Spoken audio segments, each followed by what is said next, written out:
porque à tarde nós vamos aprofundar a dinâmica que nós fizemos no jogo do espelho e a gente vai entender por que a gente vai fazer isso.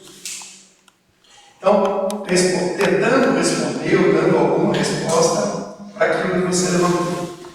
Ontem à tarde eu estava conversando com o Emanuel longamente e nós, coincidentemente, tocamos nessa questão. E ele está lendo um livro que fala sobre o resgate de uma sabedoria monástica a partir da experiência, da vivência, não da ideia e do conceito. Então, pelo que a gente ouviu, pelo que a gente já viu, pelo que a gente percebe, e eu acho que você já respondeu um tanto, me parece, não sou aprofundado estudioso nessa área, me parece que a igreja ocidental, romana, ela optou, principalmente a partir da Idade Média, para se alicerçar na questão do conceito, da ideia, do discurso, da palavra, da teologia, da filosofia e assim por diante. Existe a questão que você, não sei o seu nome. Lucila. Que a Lucila levantou, que houve, e existe uma discussão grande, antiga, houve toda uma negação dos sentidos e do corpo, porque o corpo é pecaminoso, o corpo é um problema, né? E a gente anula então o corpo, que tem a ver com a vivência, e a gente tem uma vivência que é conceitual, que é uma vivência intelectual. O mesmo problema a gente sente em relação à academia. Quando você ouve um acadêmico falar, na grande maioria das vezes, eu estava colocando para vocês, existe uma mesa, a pessoa está atrás da mesa, portanto o corpo dela está no lado. Só existe uma cabeça falante. E essa cabeça fala, como se todas as relações fossem relações apenas conceituais. É lógico que isso tem uma necessidade, uma importância e uma determinada linguagem, mas se eu reduzo a isso, eu gero um determinado problema, estou anulando alguma coisa. A irmã Valentina, que foi diretora de uma escola salesiana que eu dou aula há 35 anos, falava uma coisa maravilhosa. Ela falava assim: Zé Maurício, a escola é um problema até hoje, porque a estrutura de uma sala de aula até hoje tem 300, 400 anos. Você tem um professor que professa, portanto é ele que sabe, na frente, e um monte de gente sentada uma atrás da outra, o corpo totalmente parado, e a pessoa só ouvindo e apreendendo conceitos. Essa é a estrutura de sala de aula até hoje. Como é que você mantém uma criança de 10 anos parada 5 horas? Só se for na base da repressão, como era feito na nossa geração. Levantou, está de castigo. Ajoelha, agacha, vai para fora e tudo bem. Você não consegue. É anti-natureza. Agora, se eu estou estudando a natureza, o que eu estou fazendo com a natureza? É uma loucura isso. Né? A impressão que eu tenho é que um dos problemas que aconteceu com o cristianismo e com o catolicismo, como nós o conhecemos, é que ele realmente foi se tornando cada vez mais conceitual, cada vez mais discursivo e cada vez mais centrado numa figura só, que é a figura do padre. O padre que determina tudo na celebração. Então, eu acho que essa postura foi fazendo com que as pessoas se tornassem cada vez mais passivas e apenas recebessem e não participassem. Não participassem nem fisicamente. Como você falou, como é a tradição que você vê? Bizantina. Eles trabalham no corpo. A gente mal faz assim. Mal faz isso. Porque o nosso corpo ele é parado. Não existe outra possibilidade. Eu não consigo ver isso na Bíblia. Eu não acho que o povo judaico era assim. Davi dançava, nunca vi uma celebração onde a gente dance. Por quê? Por quê? O Shabbat é dançado na sinagoga. Hoje, é um povo festivo, alegre, como os povos árabes, os povos do Oriente Médio. É celebração pura. A gente fez assim, como se essa manifestação não fosse espiritual. Espiritual é a pessoa sentada, quieta, parada. A gente foi para a África na lua de mel, uma coisa que chamou muita atenção no Zimbábue. A gente assistiu a missa e eles naturalmente Dança. A gente conhecia a irmã Donata aqui. É outra relação com o corpo, com a maneira de agir, de fazer. A gente fez assim. Hoje tem essa igreja carismática. Carismático. Aí por exemplo, em França, você vai numa igreja. São os únicos que saíram. E aí você tem também um monte de problemas que aconteceu dentro das manifestações carismáticas, tanto que a igreja limita só alguns que são realmente reconhecidos. Por quê? Porque como não é uma coisa que é realmente fundamentada, etc. e tal, acaba acontecendo excessos, acaba acontecendo, mas não é uma coisa, eu acho muito estranho. Ao mesmo tempo que é, também porque a igreja católica está perdendo os protestantes, os evangélicos. Pode ser. Desenvolve as pessoas. Pode ser. Um monte de bobagem. Isso. Mas aí nós agimos como reação, que foi o mesmo problema que aconteceu. Eu não sou teólogo, viu, gente? Estou falando de orelha. Que aconteceu com relação à reforma protestante. Por que os católicos foram proibidos de ler a Bíblia? Como uma contra-reforma ao protestantismo. Se aprendi com como era. Então os católicos não leem a Bíblia. Por quê? Porque os protestantes leem. E aí a gente vê os carismáticos e tem só uma análise crítica. Eu já tive experiência carismática maravilhosa e verdadeira. Não foi esterismo. Quando a gente vê os carismáticos como mistérios. Só como mistérios, não são. Tem os mistérios. Isso. Mas tem uma ação profunda do Senhor. Da mesma forma que você tem monge. Você tem carismático. Você tem evangélico. A questão normalmente é que a gente joga as coisas no mesmo saco. Então, eu acho que tem a ver com essa questão. A gente intelectualizou, a gente conceituou. Né? Não existe uma experiência. Então, o Dom Emanuel estava falando ontem de uma sabedoria que ela é construída a partir de uma experiência. Não é o conceito ou a linguagem que determina. O que determina é o contrário, a vivência. E aí você desenvolve uma linguagem para essa vivência. Mas se a linguagem substituir a vivência, a gente joga fora a linguagem. Muda a linguagem. Não no sentido de mudar, vai buscar o que é essencial. Então eu vou contar para você como é no teatro. Por que o teatro causa o bom teatro? Vou usar esse termo mesmo, o bom teatro. O teatro de verdade. Causa o que causou no Eu Reino. E eu já vi isso acontecer inúmeras vezes, estando no palco.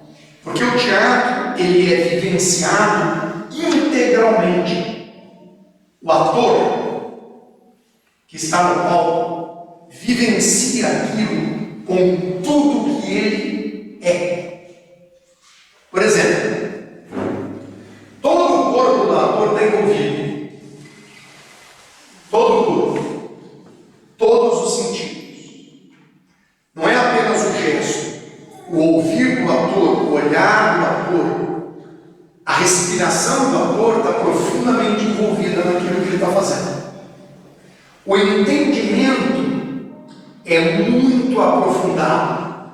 Então, aquilo que o ator está falando, ele leu, releu, estudou, reestudou, criou imagens, vivenciou, se transportou para o lugar, e quando ele apresenta aquilo é profundamente vivenciado. Ele normalmente faz exatamente buscando provocar em você uma catarse, um sentimento, uma reação. Porque se não houver isso, não existe espetáculo. Se isso não acontece na igreja, continua tendo missa naquela igreja. Entende o que eu quero dizer?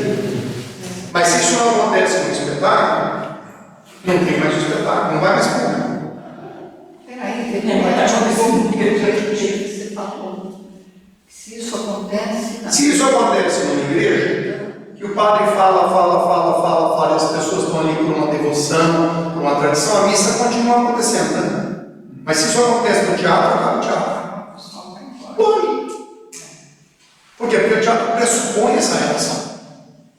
Se não existe essa relação, se não existe essa coparticipação, não existe o teatro. Então, supostamente, a plateia do teatro é passiva. Supostamente, a plateia é passiva. Mas a plateia não é passiva. A gente que está no palco sente quando a plateia está sendo passiva ou não. Mas 90% das vezes a responsabilidade de quem está no palco e não da plateia. Então o problema não é das pessoas que vão à missa. O problema é de quem organiza as missas. Com total certeza. Se você ler o sermão da 60ª, do Antônio Vieira, que foi a base do meu mestrado sobre a arte da palavra, que a Marina apresentou, o Vieira fala assim: o semeador saiu a semear. A semente caiu em 4 terras, mas só frutificou numa. De quem é a culpa? Da semente? Não. E aí ele, no estilo dele, esmiuça. Aí ele fala assim: o problema é do coração humano, e ele mostra que não. Seria muito interessante ler. De quem é o problema? O problema é de quem está semeando. Vocês que estão pregando, o sermão da 60ª, ele faz com os pregadores, não estão pregando a palavra de Deus.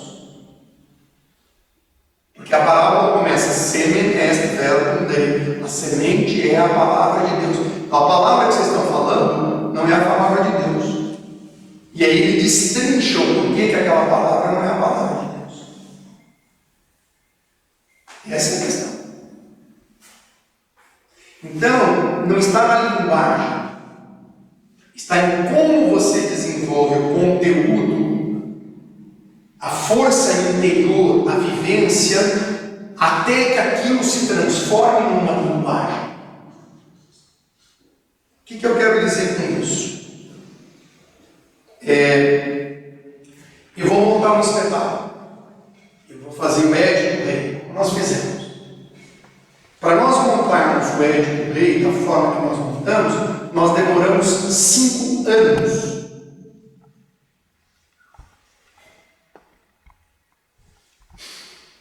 Entende o que eu quero dizer? Vivenciando de N formas que não dá para traduzir aqui, até que aquilo era tão incorporado, tão vivenciado, tão forte, que a pessoa que entrava para assistir levava um impacto. Não tinha como não se impactar. Porque aquilo era uma palavra que tinha se feito carne. O verbo se fez carne. Aí o que eu faço com o verbo? Eu pego o verbo que se fez carne e transformo em conceito. Mas se Deus fez o movimento de querer se encarnar, por que eu tendo a desencarnar Deus? Desencarnar significa tirar de uma vivência, tirar de uma experiência, de uma experimentação.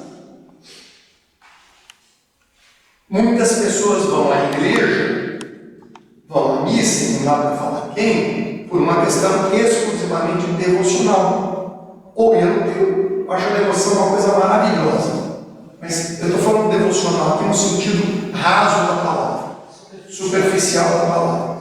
Ou então vai à missa só por uma questão de tradição. Por que você vai lá? Porque eu vou à missa todo domingo, tem que ir lá pedir perdão. Eu não tenho nenhum aprofundamento a respeito disso. Assim, isso tem uma responsabilidade dessas pessoas, mas também acho que a igreja construiu isso ao longo do tempo. Você vai em algumas paróquias, você percebe que a comunidade é extremamente envolvida. É participativa, é ativa, está presente, você vê que eles estão vivendo aqui. Você vai em algumas paróquias que você vê que é apática. Como fazer essa transição? Aí você descobre a linguagem. Quer dizer, primeiro eu construo todo um trabalho com a personagem, com o texto, com a verdade daquilo, com um monte de técnicas, de princípios, para depois chegar numa linguagem, num gesto, numa forma, que aí é a linguagem, que vai comunicar melhor aquele conteúdo. A linguagem vem como consequência, ela não vem como causa. Senão eu caio no esteticismo. Você pode usar uma linguagem estereotipada. Super, bonita inclusive, mas vazia, boca. É a mesma coisa que o discurso sofista. Por isso que o sofista e o sofisticado têm a mesma raiz. É muito sofisticado, mas é vazio. Não tem conteúdo. Então eu penso que a questão está exatamente nisso, inclusive o que o André estava falando ontem. Falta o quê? Falta a vivência. Em termos da palavra, que o Tiago usa muito, a gente foi descobrindo que esse é o nosso mestrado. Vou usar um exemplo bem concreto. Quando você tem uma vivência e você vai falar da vivência, mesmo que a tua linguagem não seja elaborada, as pessoas que estão ouvindo vivenciam o que você vivenciou. Quando você não tem uma vivência, você tem apenas um conceito, não necessariamente as pessoas vão vivenciar o que você vivenciou. O que você está falando? Então nós estamos aqui, agora. De repente ela entrou agora. Como é que você chama? Camila. Suponha que a Camila viesse correndo pela escada e entrasse aqui e falasse, gente, pelo amor de Deus, vem me ajudar, porque acabou de acontecer um acidente, eu atropelei uma pessoa aqui na frente do mosteiro, e ela começa a descrever o que aconteceu. A pessoa caiu, bateu a cabeça, está sangrando. O que acontece com a gente? Imediatamente você se mobiliza, tem gente que começa a passar mal. Por quê? Por que essa palavra dela mobiliza tanto o meu ser?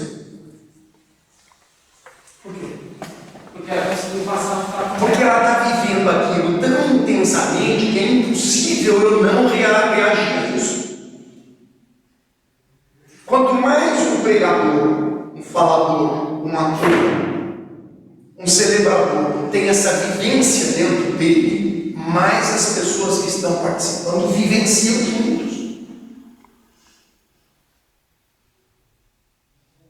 Entende? Agora eu posso chegar e apenas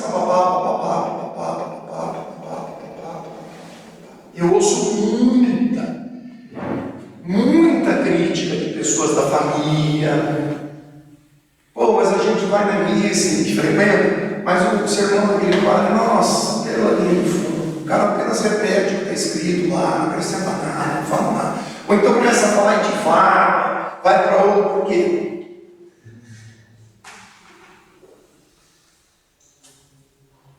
Falta o quê?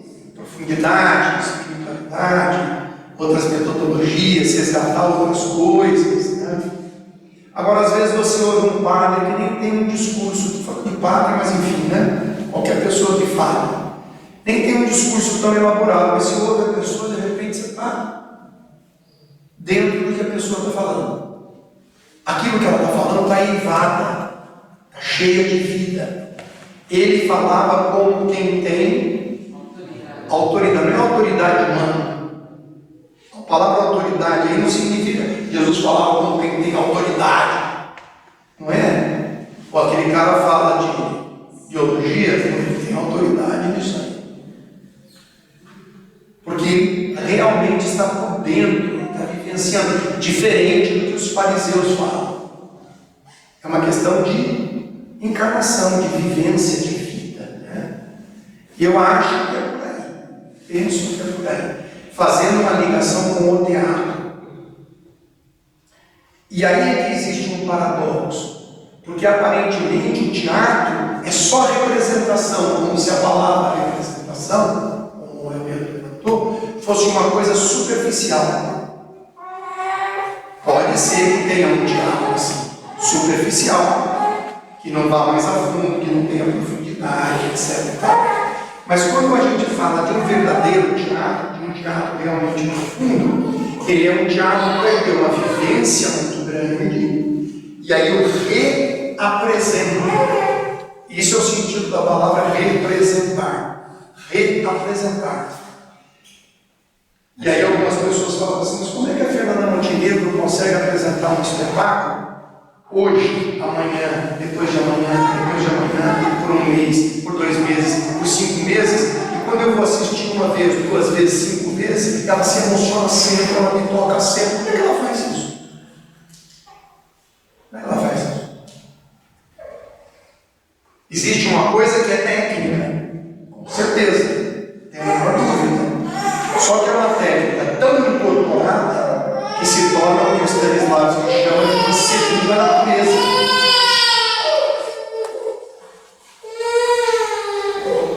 Uma segunda natureza. Então, todo bom ator, ele tem 2 naturezas. A natureza dele, como pessoa, e a natureza dele enquanto ator.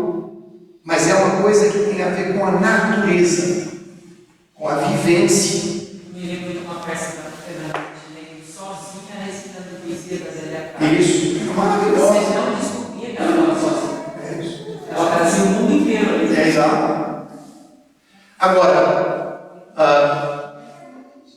por que os pregadores jesuítas na época tinham essa força? Porque eles estavam baseados nos exercícios espirituais de Santo Inácio. O que é o exercício espiritual? Alguém já fez retiro de exercício espiritual de Santo Inácio? Já fizeram essa vivência?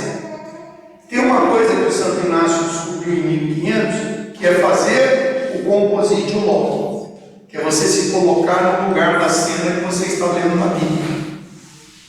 Então você vai lá para a gruta da natividade. É assim que ele trabalha. Porque ele sabia que nós temos 5 sentidos interiores.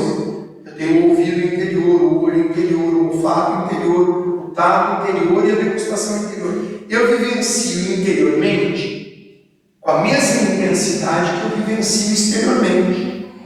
E às vezes a vivência interior, através da imaginação e da memória, são mais fortes do que a vivência normal. Como é que um padre vai te comover, ou um pregador, falando de Jesus na cruz, se ele não viu Jesus na cruz? Ele não viu Jesus. Você está falando do quê? São João viu Jesus na cruz. Maria viu Jesus na cruz. A Madalena viu Jesus na cruz. Mas você que está falando de Jesus na cruz, você não viu. Como é que você viu? Você sabia que essa técnica de Santo Inácio é a mesma técnica que os atores usam? Exatamente a mesma. Exatamente a mesma. Como é que eu, de repente, faço vocês acreditarem que eu sou o Hamlet e que eu estou num castelo na Dinamarca, se aqui não tem nada? Você sabe que é de faz de conta, mas de repente você está tão dentro que você está até chorando. O que aconteceu com a cabeça? Ficou louca? Como é que a gente faz isso? É o que a Fernanda Montenegro fazia aquela coisa. Isso! Você estava no mundo e ela estava sozinha no mundo. Isso! E era tudo preto e não tinha nem cenário. E de repente estava tudo ali. Por quê? Porque aquilo estava dentro, mas nós desenvolvemos isso como técnica, como vivência. Até um ponto que realmente eu faço isso e eu estou em outro lugar. E você está comigo. Essa é a função do ator. Ator não tem nada a ver com narcisista, que é o que a nossa sociedade desenvolveu. Exibicionismo não tem nada a ver com ator. Ah, mas os artistas ficam se exibindo, isso não tem nada a ver com arte. Saindo na mídia social, isso não tem nada a ver com arte. Isso é perfumaria, isso é bobagem.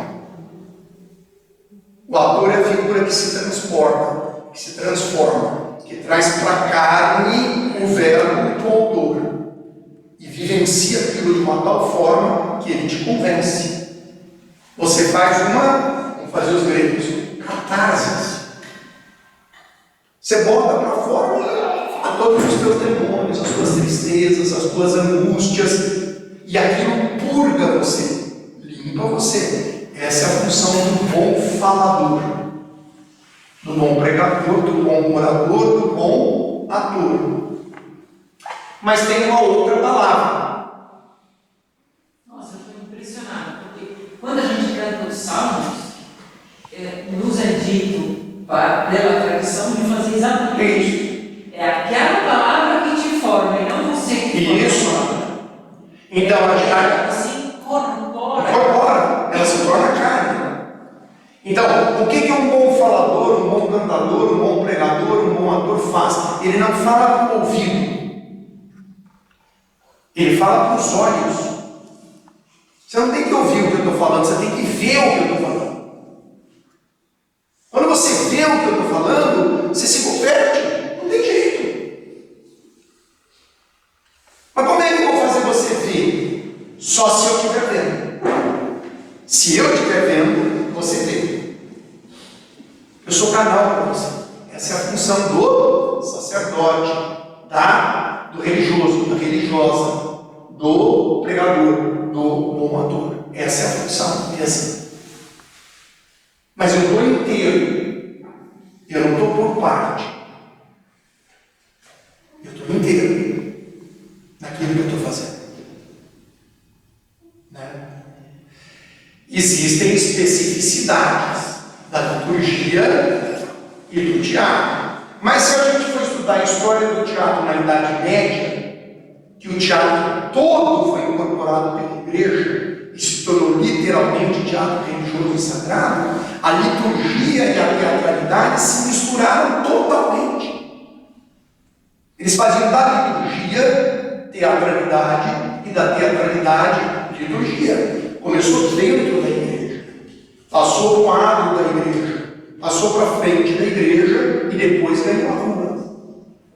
Então o teatro medieval, que muitas vezes é desprezado, é um teatro que acrescentou coisas maravilhosas com a história do teatro. E a igreja desenvolveu e aprendeu com a teatralidade. Agora, teatro não no sentido da falsidade, do espetacular, do narciso, da vaidade. Teatro em termos de expressão de uma essencialidade. Essa é a discussão. Por que a gente coloca assim a máscara e o espelho na arte do encontro, que é o nome do nosso encontro de hoje, né? A máscara e o espelho na arte do encontro como algo que seja sagrado. Nós vamos falar um pouquinho da máscara daqui a pouco, mas me permita falar do espelho. O espelho no teatro não é um espelho de Narciso. É o espelho do encontro. É esse espelhamento que nós vamos nos encontrar um com o outro e eu comigo mesmo. Não é um espelhamento narcisista. Entende a diferença? E eu, como ator, acho um horror. O que muitas vezes se faz. Horror. Porque teatro não tem nada a ver com narcisismo. Pode ter, mas não tem. Se bem que a academia também tem narcisismo, a igreja tem narcisismo, o ser humano é narcisista. O resultado é visível. Não é? Em curto tempo. Em curto tempo. Qual é o problema fundamental do narciso? Qual é o problema fundamental do narciso?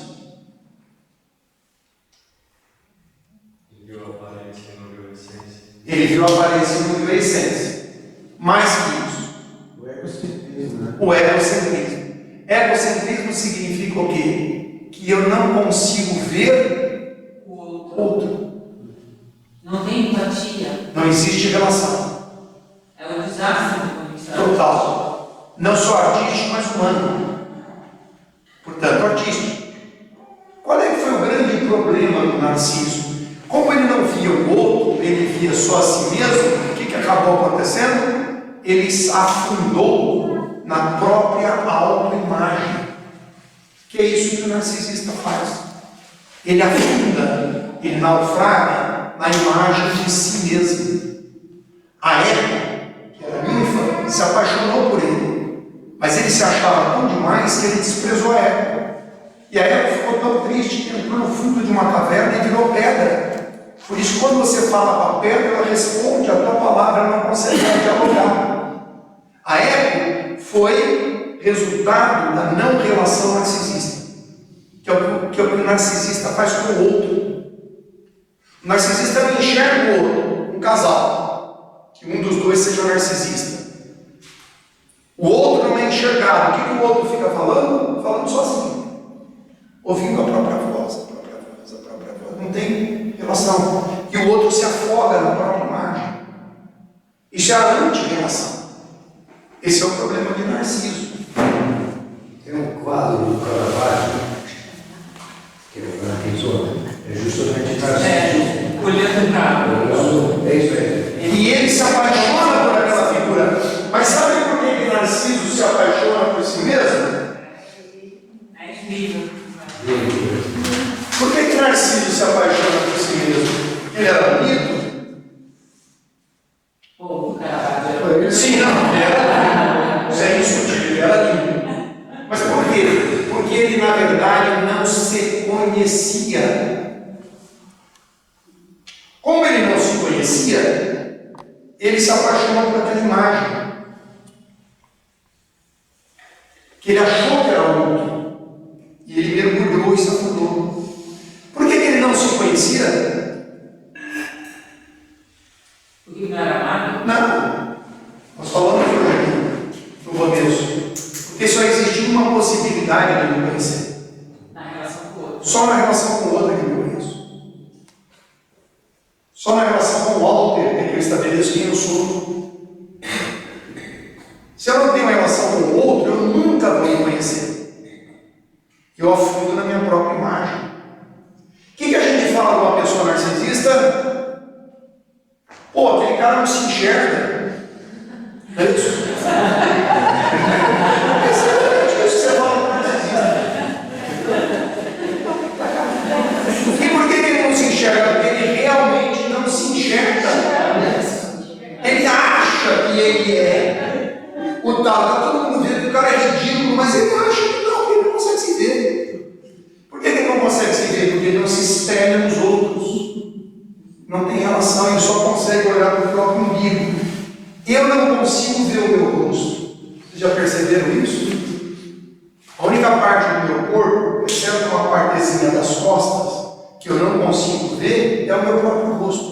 O resto do meu corpo é praticamente enxerga inteiro.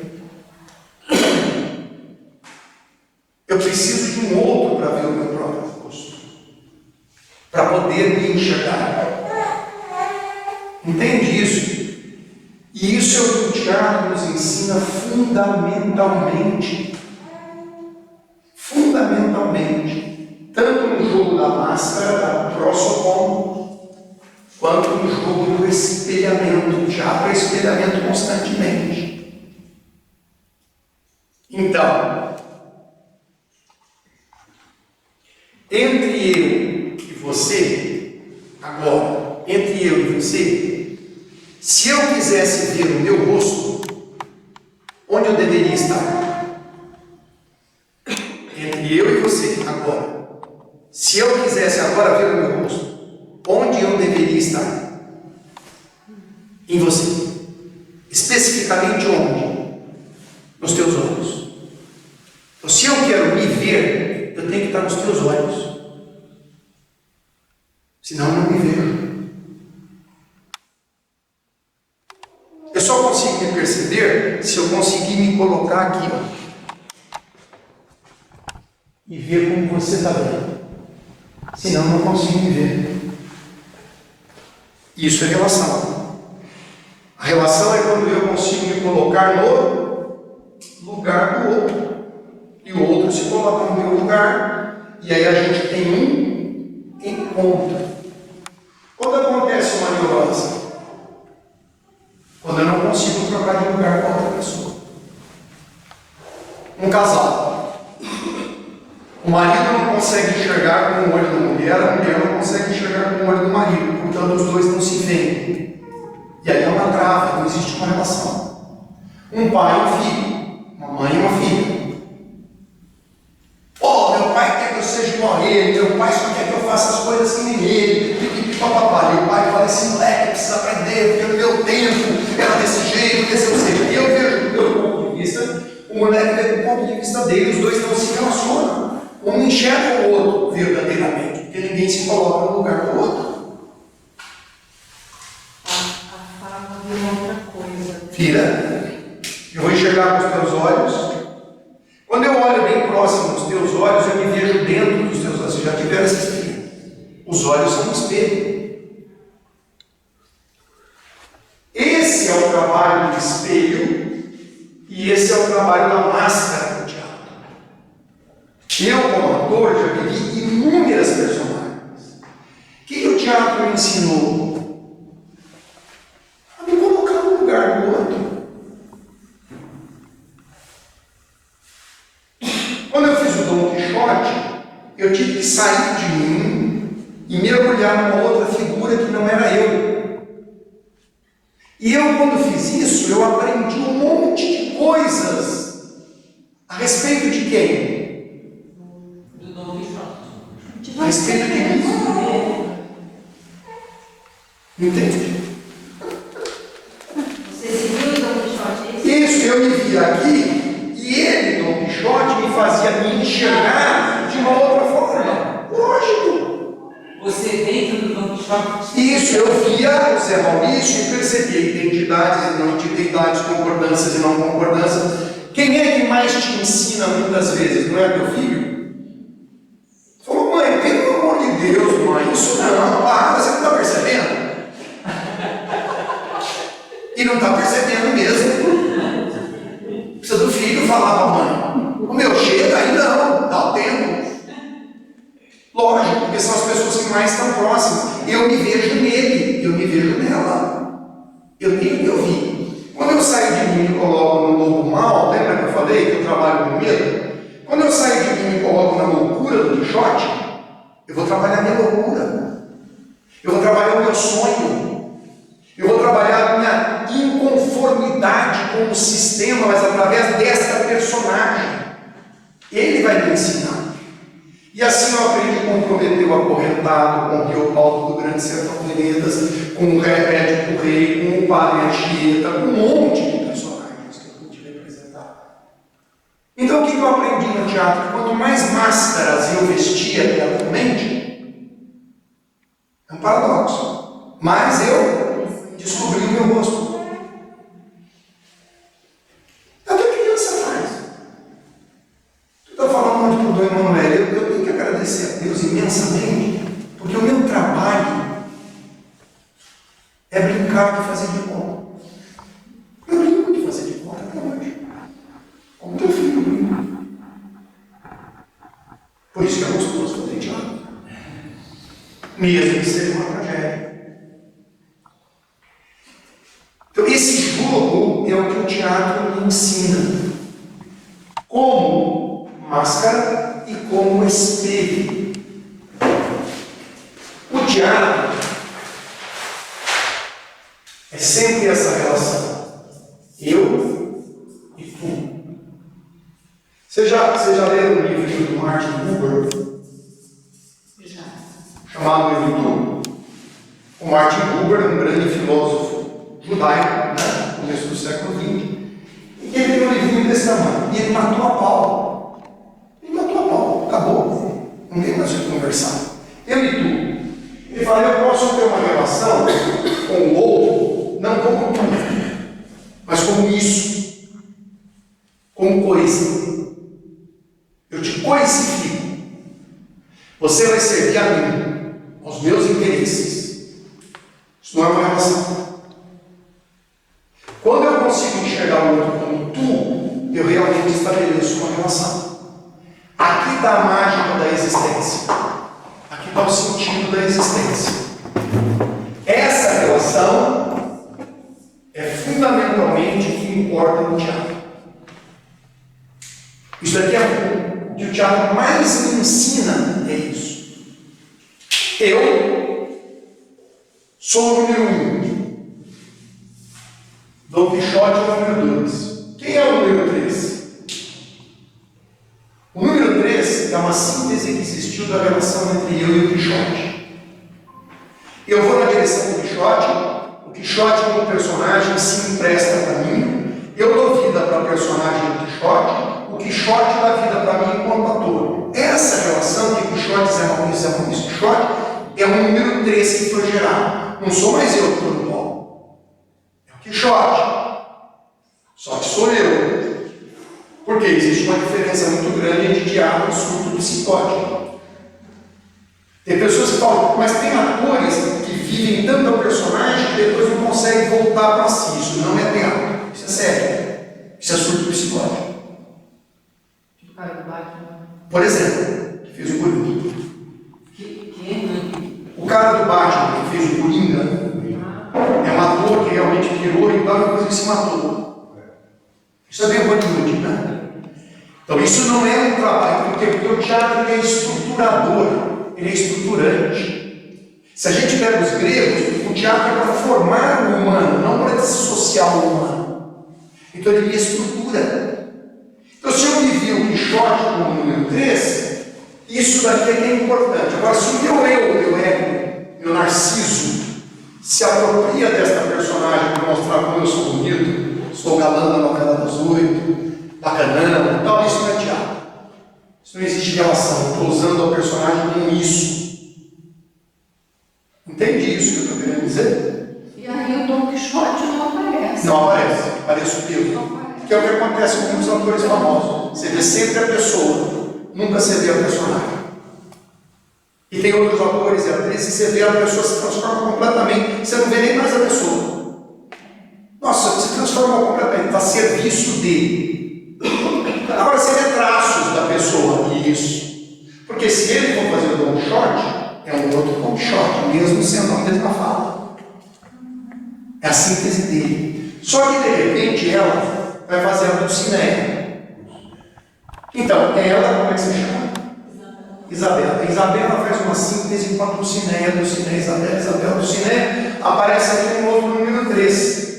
Aí começa outro jogo no teatro. Eu no palco, Zé Maurício Quixote, você no palco, Isabela Dulcinea. Essa relação tem que acontecer.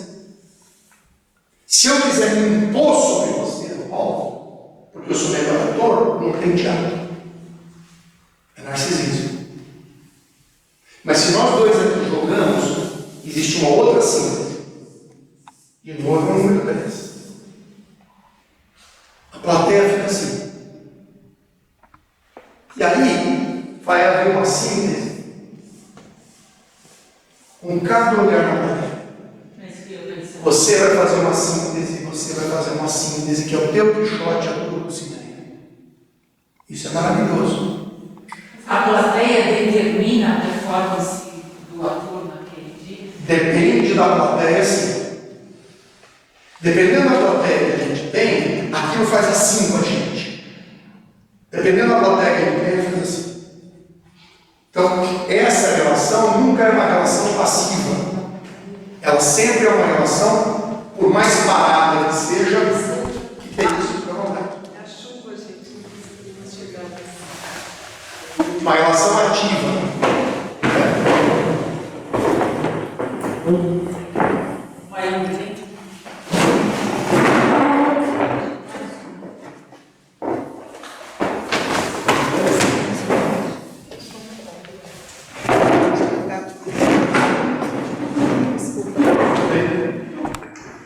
Tudo bem mesmo. Então é sempre uma relação ativa. Sempre uma relação ativa. Nunca é uma relação passiva, se realmente está acontecendo o jogo do teatro. Sabe quem é que é o melhor medidor de espetáculo? Criança. Para ver se o espetáculo funciona. Então tem um grupo fera na Europa que eu tive o privilégio de trabalhar muito tempo, aprender muito, etc. e tal, que é o Odin Teatro da Dinamarca, que é uma referência do teatro contemporâneo no mundo inteiro, etc. e tal. O que eles faziam? Eles montavam um espetáculo. E eles apresentavam uma, duas, três vezes só para 4 minutos. Mesmo espetáculo adulto. Claro que sem alguma cena Tudo bem. Dependendo da reação da plateia infantil, eles não davam o espetáculo. Porque a criança é espontânea. Se o espetáculo está legal, a criança entra. Se o espetáculo não está legal, você percebe em 10 minutos que eles começam a conversar, fazer papo. Aí não adianta você ficar falando assim. Existe isso? É uma delícia. Eu apresentei a peça infantil, eu apresentei várias com paixão. Teve peça infantil que a gente foi apresentando, de repente as crianças iam levantando, assim, espontaneamente.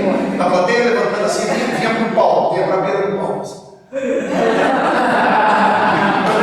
Dali a pouco elas iam subindo no palco.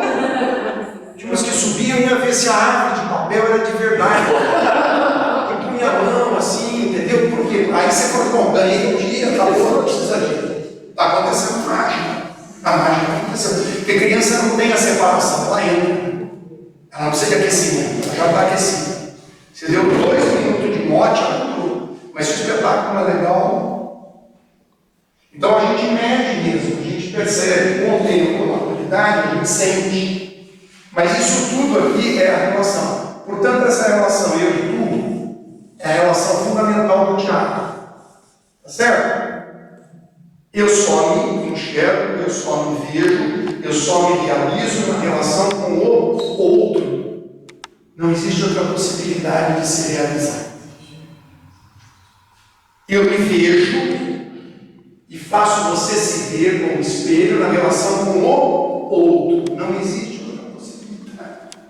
Tem um psiquiatra maravilhoso com quem eu fiz terapia há muito tempo, se tornou meu amigo, um cara bem diferente, ele falava assim, essa coisa do eu, sabe essa coisa do eu, do século XX? Eu. É uma mentira do século XX inventou esse negócio. Não existe isso. Psiquiatra é legal. Porque aqui não existe eu. Sabe no sentido do é? Não existe. Ele está falando tipo do Emanuele. Gente, eu sou um monte de gente. Não no sentido esquizofrênico. Meu bisavô está aqui. Eu fico emocionado de falar isso. Eu não conheci meu bisavô. O meu avô está aqui. A minha avó está aqui. Eu recebi a minha religiosidade da minha avó. É ela que está aqui. A minha mãe está aqui. O meu pai está aqui. Minha irmã olha para mim e fala assim, você está idêntico ao papai. E eu falo para ele, você está idêntico ao papai. Porque à medida que a gente vai envelhecendo, a gente vai ficando cada vez. Ou seja, tem alguma coisa em mim que me constitui, que não sou eu, no sentido do eu ego. Eu sou um coletivo. Eu sou um coletivo de pessoas. Se o Jung diz que eu tenho dentro de mim, inclusive, um inconsciente coletivo de todas as camadas da humanidade, que estupidez que é essa de falar de eu tenho que respeitar o meu eu, não estou falando no sentido da estrutura do eu, o ego, o superego, essa estrutura, porque isso tudo forma uma síntese. E essa síntese é única, é a minha pessoa. Ela é única. Eu tenho essa consciência. Só que eu também tenho a consciência, o diabo me trouxe, que eu sou um múltiplo de coisas. Eu volto à primeira pergunta que eu fiz de manhã para vocês. Qual é a face de Deus?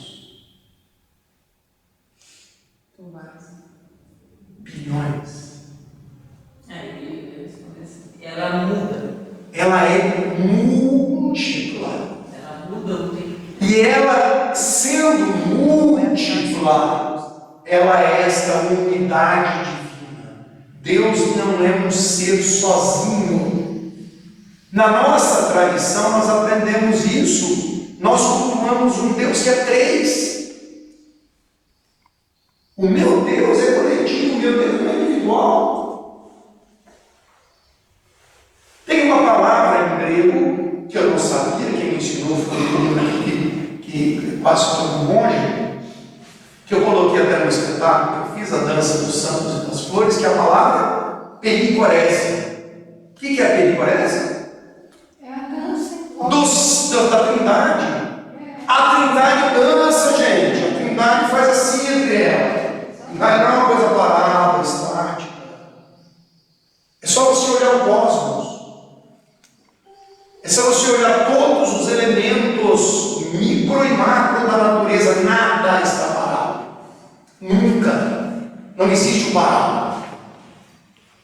Deus é movimento, Deus é relação, Deus é troca, Deus é interação. O Pai olha nos olhos do Filho. E quem é o Espírito Santo? É o olhar. Estou errado? Nem você. É o olhar.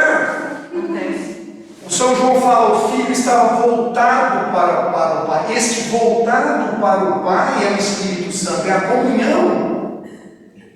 Nós fazemos parte de uma religião que é coletiva, para que eles sejam um, como tu, ó Pai, tu és em mim e eu em ti. Como assim? Vocês dois são um? A matemática não é errada. Não é matemática. Nós neles, para que todos sejam um. A gente aprende isso, gente, no teatro. O teatro pode tornar um cara arrogante e narcisista. Como qualquer coisa. Eu posso ser um médico arrogantíssimo e não fazer efetivamente medicina. Ah, mas ele é um bom médico, ele é um bom técnico. Ele é um médico famoso. Para mim não é um bom médico, ele é um bom técnico. Ele é um grande neurocirurgião. Legal, mas ele não é um médico. Médico para mim é outra coisa. Eu entendo. Da mesma forma que em relação ao teatro. O ator efetivamente é a pessoa que se entrega para toda a humanidade. É uma pessoa que faz uma doação constante de si para viver os outros. Para quê? Para que vocês, plateia, possam se enxergar, se ver e descobrirem coisas dentro de vocês. Isso não é um sacerdócio? Isso é um sacerdócio. E aí tem um grande diretor do século XX, chamado Grotowski, Jerzy Grotowski, do teatro laboratório polonês da década de 50 e 60, que revolucionou a linguagem teatral a partir do que ele desenvolveu, que ele desenvolveu o conceito de ator santo. Vamos estudar a respeito. Sabe o que é o ator santo? É o ator que se despia de todos os artefatos teatrais. Não tinha maquiagem, não tinha figurino, não tinha adereço, não tinha praticamente cenário nenhum. O teatro dele tinha 13 filas e as pessoas trabalhavam assim. É o ator completamente despojado. E com o corpo, com as vísceras, com a alma entregue. Esse era o ator santo. Isso é o conceito de teatro, não é de religiosidade. De teatro do século XX. Não é só dos gregos. Por isso que eu não consigo compreender o teatro dissociado da ideia de sacralidade. Houve um problema com a intelectualidade no último século, de separar a questão espiritual e religiosa da cultura e das artes. Não é? Por quê? Porque, talvez muito influenciado pelo pensamento da esquerda, o pensamento aqui não tem nenhuma discussão política e filosófica, o pensamento marxista, o pensamento materialista, eu anulo essa questão. Eu jogo fora, apoiado pelo próprio cientificismo, não existe o espírito, isso é uma bobagem. E eu torno o homem exclusivamente uma coisa material. E eu posso, inclusive, fazer um teatro fantástico só com essa bobagem. O Brecht, por exemplo, fazia um teatro maravilhoso. A minha linha não é por aí. Eu não vou por aí. Eu integro o ser humano, não só eu, né? Estou falando o eu coletivo. Nessa possibilidade. Você fala um teatro fantástico, mas um teatro terrível. Não, o teatro que faz, por exemplo, a crítica de cunho social muito adequada. Muito adequada. Que expõe as feridas sociais, que toca com uma poesia muito boa e muito elevada. Isso é terrível. Quer dizer, que mostra uma situação terrível. terrível. E provoca você para você resolver essa situação. Então ele tem um mérito indiscutível. Mesmo em termos de linguagem artística. Mas o resultado é terrível. É uma experiência. Não, o resultado é a proposta de uma revolução social. Não. É, o resultado é positivista, né? Não, é terrível. é mais um teatro ligado ao pensamento socialista, que usa o teatro como instrumento para que seja feita a ideia da revolução. Mas é um bom teatro. É um teatro que eu não posso dizer, não, isso não presta. Eu estaria caindo no mesmo erro, na mesma estupidez. De alguém falar, porque o padre Anchieta era religioso, a poesia dele não tem valor. É a mesma bobagem. Seria a mesma besteira. Esteticamente, culturalmente, artisticamente. Só que eu percebo o ser humano, nós percebemos de uma maneira mais ampla, onde o espírito entra. Os gregos o percebiam assim. Os hindus fazem um teatro que é eminentemente religioso até hoje. Eminentemente religioso. Eles contam os rituais, as histórias, a mitologia, os deuses hindus em todas as peças que eles representam hoje. O nosso avançou em vários aspectos. Esse eu e tu, do espelhamento da máscara, me leva inevitavelmente ao tu sagrado, ao tu maior, ao tu transcendente. Como é que a gente dá esse passo? Como a gente pode justificar esse passo? Eu aprendo que eu só existo na relação com o outro, que não sou eu. E aí eu pergunto assim, nós que somos humanos, nos estabelecemos como pessoa na relação com que outro? Tem que ser alguém que não seja humano. Porque se for humano, somos a mesma coisa. Entende o que eu estou querendo dizer ou não? Existe um princípio estabelecido. O princípio de que sempre eu preciso que é diferente de mim para eu me estabelecer. Alguém vai dizer a natureza. Não é? Alguém vai dizer a natureza. E eu até concordo. Só que todos nós, inclusive nós, somos natureza.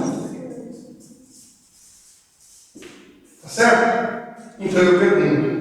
Quem não é natura que me constitui enquanto natura? O tu grande, o transcendente. O inefável, o inexplicável, o impenetrável, o enfim, você dá o nome que você quiser dar. Mas me leva inevitavelmente ao sagrado, ao transcendente. Entende o caminho? O diabo surge dessa relação.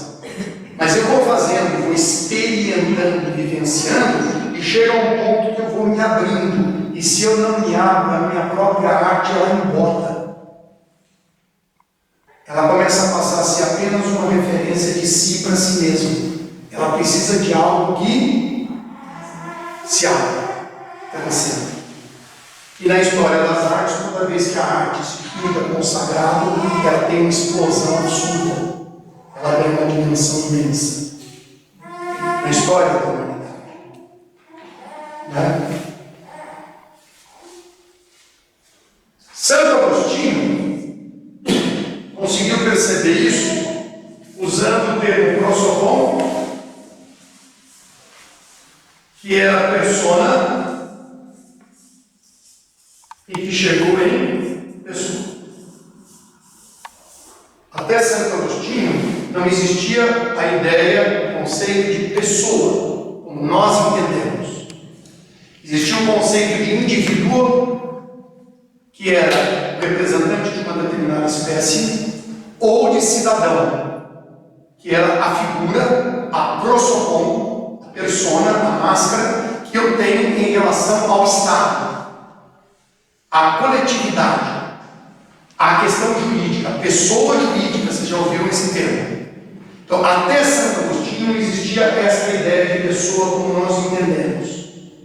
Os teólogos cristãos do século III e do século IV, para poder entender a Trindade, começaram a falar de prosopon, pegaram lá no teatro, para falar da pessoa. E usavam um outro termo também, que era hipóstasis, ou hipostasis, não sei exatamente como se fala, que tinha a ver com a essência. Então, a partir desses dois termos, persona, enquanto expressão da pessoa, e hipostasis, que era a essência, eles discutiam se era um Deus, se eram três deuses, se era a mesma natureza, se eram três pessoas distintas, se era uma pessoa só. Nessa discussão, numa sequência de teólogos, eles chegam a formar a ideia da Trindade. Reduzir uma coisa em 3 minutos, me perdoe. E pelo menos uns 6 concílios eu não. Isso, 6 concílios. Você vê que o poder de síntese que eu tenho, né? Aí o que o Santo Agostinho sacou? Ele sacou e esses. Não é? Se matou, foi excomungado, enfim. Mas o que é maravilhoso, o que nos interessa? Primeiro, eles partiram do conceito de prosopon, de máscara no teatro grego, e discutia a questão da identidade pessoal, que nós somos como ser humano. E aí o Santo Agostinho sacou que essa pessoa divina tinha alguns atributos: o amor, a memória, a inteligência e outros tantos. E ele identifica que esses atributos o ser humano também tem. O amor, o conhecimento de si, a memória. Ele fala, bom, então nós somos imago Dei, imagem de Deus, portanto nós somos pessoa. Como as pessoas da Trindade são pessoas. Pessoa não como um indivíduo apenas, como uma representação social, mas pessoa enquanto unidade consciente de si mesmo e capaz de liberdade e autonomia naquilo que faz. Por quê? Porque é a imagem da própria Trindade. E uma identidade única. Uma identidade única. E consciente de si mesmo. Então, ele percebe isso na natureza, mas ele percebe que no ser humano isso atinge uma expressão maior. Mas eles partiram lá do jogo da máscara, da busca dessa identidade humana, do que é o ser humano, avançou e usaram o mesmo material base, entre máscara e essência, rosto e pessoa, e chegaram na personalidade que somos nós. Então eu fico muito feliz em conseguir fazer esse truque e juntar essas duas coisas dentro da minha tradição sagrada. A ideia de pessoa surge numa raiz profunda do teatro, que depois do cristianismo encontra a sua identidade no espelhamento da Trindade. Por que eu preciso do rosto do sagrado para me estabelecer enquanto ser humano? Porque eu só me vejo no rosto do outro.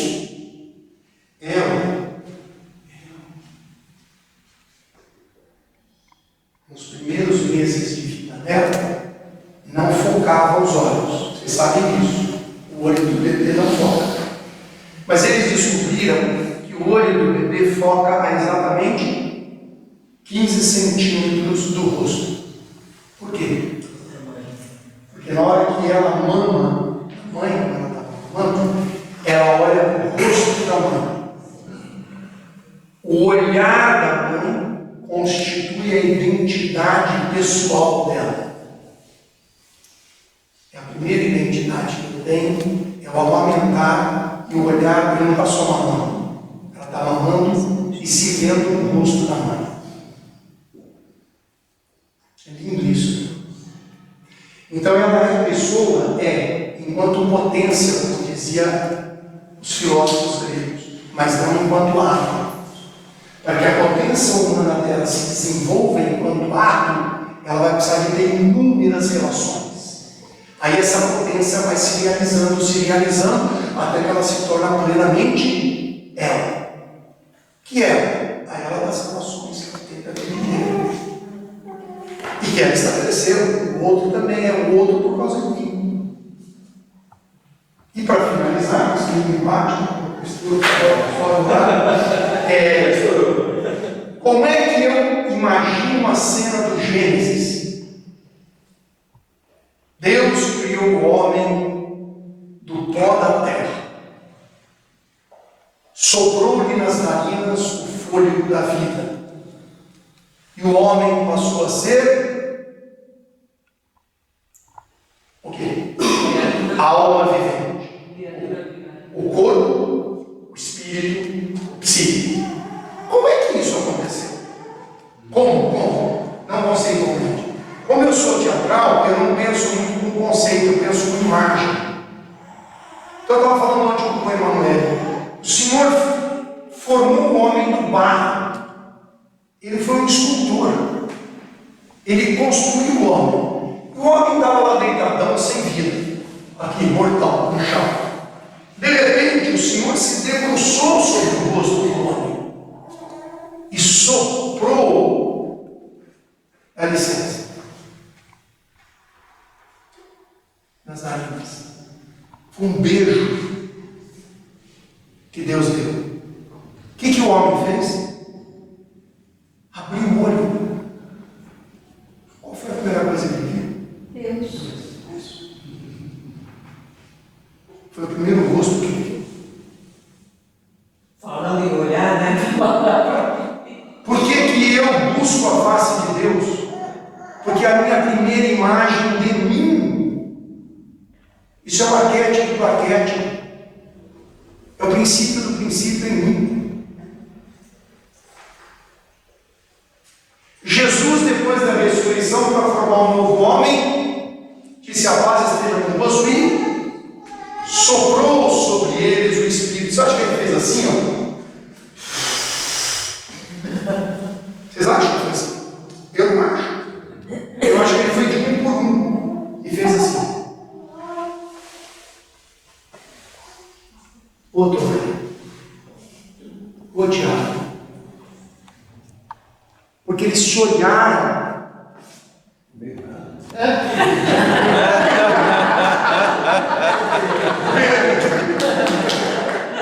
Não é? E assim o novo homem foi formado.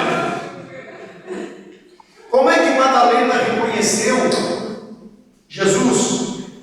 Maria, ela olhou, ele olhou para ela. Ela se viu. E como é que o cântico dos cânticos começa? Beija, antes, beija-me com os beijos da tua boca, porque melhor é o teu amor que o vinho. Para eu beijar, eu tenho que chegar pertíssimo. É o momento que eu mais. Vocês já devem ter essa experiência. Não sei se todos. De beijar a pessoa que você realmente ama e ficar olho no olho é uma coisa maravilhosa. Quando você se olha no olho do outro, o outro te olha no teu olho, vocês se perdem. É o momento que vocês mais se encontram. Porque a nossa natureza é assim. Para beijar Deus, para ser beijado por Deus e para beijar um ao outro. Um encontro. E quando perguntaram para Dom Benedetto, que foi o mestre de Dom Emanuel, que estava no leito de morte, mas Dom Benedetto, afinal de contas, quem é Deus para o Senhor? O que ele falou? Deus é um beijo. É disso aí.